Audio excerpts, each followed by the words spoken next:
اور اللہ اپنے فضل سے اور اس کے پیغمبر اپنی مہربانی سے ہمیں پھر دے دیں گے، اور ہمیں تو اللہ ہی کی رضا مطلوب ہے، تو ان کے حق میں بہتر ہوتا۔ صدقات یعنی زکوٰۃ و خیرات تو مفلسوں اور ناداروں اور کارکنان صدقات کا حق ہے، اور ان لوگوں کا جن کے دل جیتنا منظور ہے، اور غلاموں کے آزاد کرانے میں، اور قرض داروں کے قرض ادا کرنے میں، اور اللہ کی راہ میں اور مسافروں کی مدد میں بھی یہ مال خرچ کرنا چاہیے۔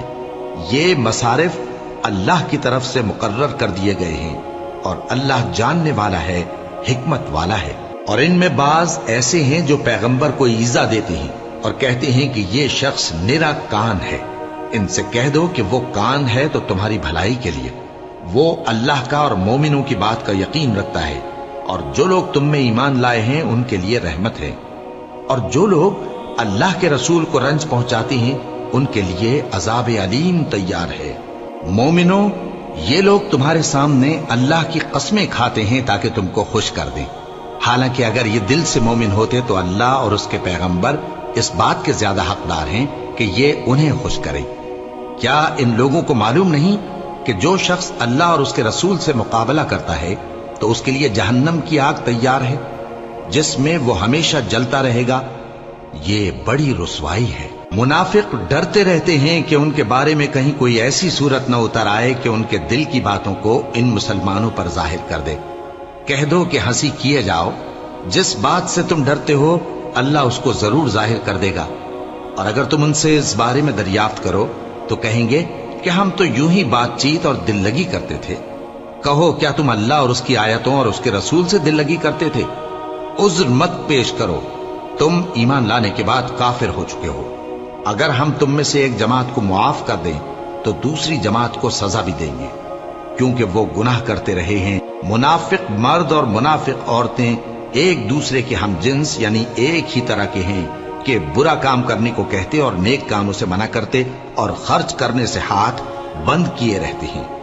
انہوں نے اللہ کو بھلا دیا تو اللہ نے ان کو بھلا دیا، بے شک منافق نافرمان ہیں۔